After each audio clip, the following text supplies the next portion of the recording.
Okay, hi Joanne, thank you so much for talking with us today. The first thing I wanted to ask you about is just to talk a little bit about what CalRep is. And one of the things that we talk about in this class is the kind of different levels of theater in terms of there's professional theater, semi-professional, educational, amateur theater. What is CalRep? Where does it come from? And what is it now?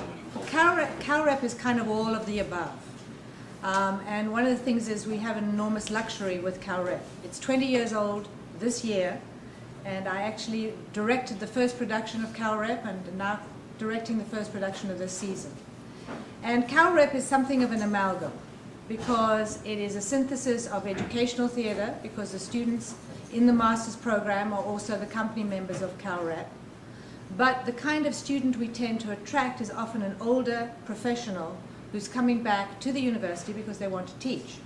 So it is professional in that the majority members of the company have worked professionally for many years and have been paid to be actors, designers, etc. The directors, of course, are but it's also educational in that many people are here getting their master's degrees, so they're being educated. And it's also, which in America is a huge luxury, subsidized theater because it's supported by the university, and therefore we don't have to worry about the bottom line and doing commercial theater that only appeals to the lowest common denominator. Right. CalRep has just moved into a new theater. Indeed. Yeah, I just want to talk a little bit about what that means to you and how this space works to you, especially along the lines of, we were talking about the kind of mechanics of the theater and how that functions to make things happen for us in the way they need to happen, but also when the theater can't support the mechanics of a certain act realistically, how we use theatricality to overcome that. And so I'm interested in how this new space works logistically for CalRep, and also what it means to be, for you to be on a boat and to be in this place in Long Beach where we are now. Well, let's start with the latter and work backwards. So. Okay. Every night we arrive for rehearsal, and I have the keys to the Queen Mary, which kind of feels fun. I feel as if I turn the right lock, I can sort of steer it out into the ocean. And there's this big bloody boat, and we have a place on it. So that's kind of fun. First a Hummer and then a boat. Exactly. Last year I had a Hummer. But what's also interesting is a sort of clash of demographics, if you like. This weekend there was a pirate festival. And I didn't realize that America has a place for everyone, and that there is a society of American pirates, and they all get dressed up in pirate outfits and the bodice rippers and the big breasts and earrings and parrots and so on. And here we are doing a play that's very serious and provocative and challenging and emotionally draining, and there are a whole lot of drunken pirates wandering past us, and we're using a lot more cuss words than they are, which is also interesting. So there's a combination of a kind of middle America coming to see the Queen Mary in long shorts and white legs and big bellies, and then we're trying to make very exciting, challenging art. So this is an interesting combination of factors. So I like that. I always find opposites very interesting. If you ram them together, what happens? And the space that we've got for the theater was originally the second-class swimming pool. So again, it's got interesting history. I'm sure there's some drowned ghosts floating around the theater. And in fact, when we were putting up the space, they do a ghost tour on the Queen Mary, and some little boy put his head in, and I said, "Get out of here!" And he jumped about 6 foot high because he thought I was a ghost. So we have, but a swimming pool, ironically, is very good shape for a theater because it was sloped. So the seats are raked in a very organic fashion. But when we moved in, it had been made into a kind of phony proscenium theater, which means that there's an arch and people act behind it, and it's very alienating. And the proscenium theater was really developed and sort of came to its fruition at the beginning of the century because they tried to duplicate what they saw. So they made a picture. The picture frame was rounded, and they acted behind the picture frame.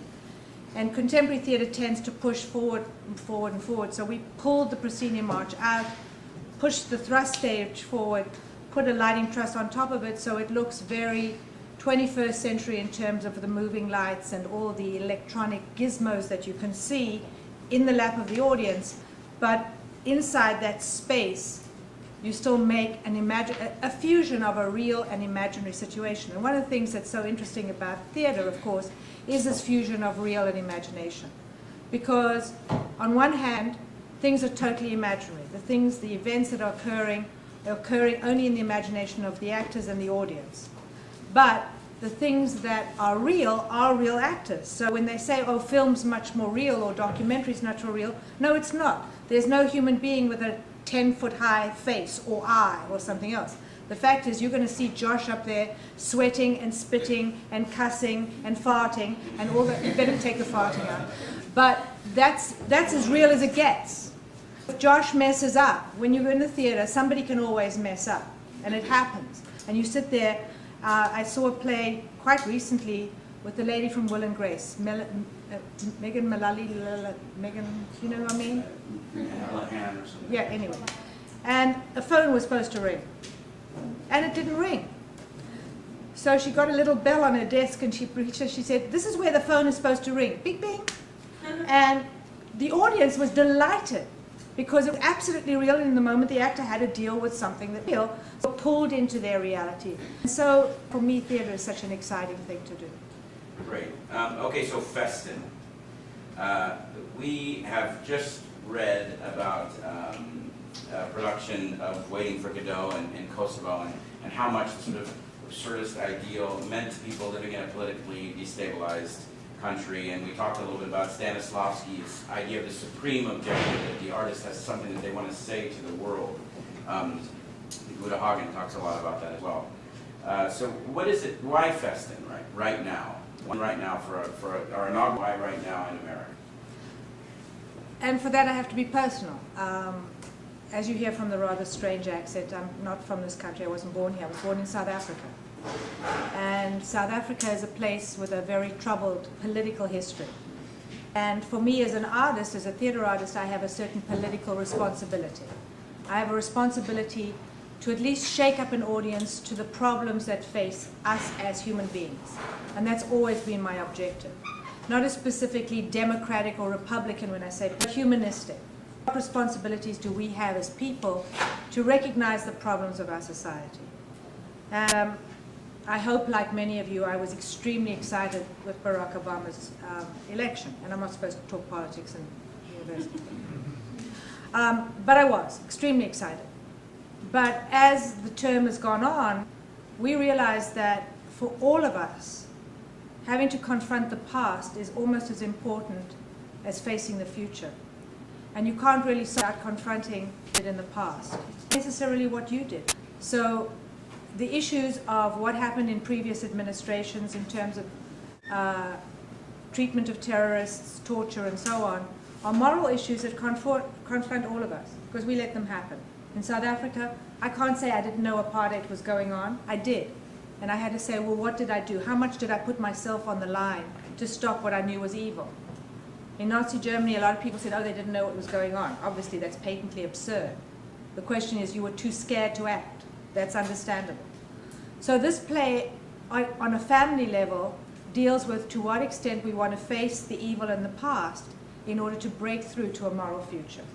So for me, there was a political imperative. There was also the fusion for me, which is always interesting, of real sweating, spitting, loving, hating, crying people in a real family situation, but in a situation that is so stark and so extreme that it allows for theatrical expression of the extreme pain. So you will see there's a sequence during the dining scene that's not in the text at all, but that as a director I've put in order to find the theatrical expression of the emotion. And it's not realistic, but it expresses a reality, and for me, a truer way.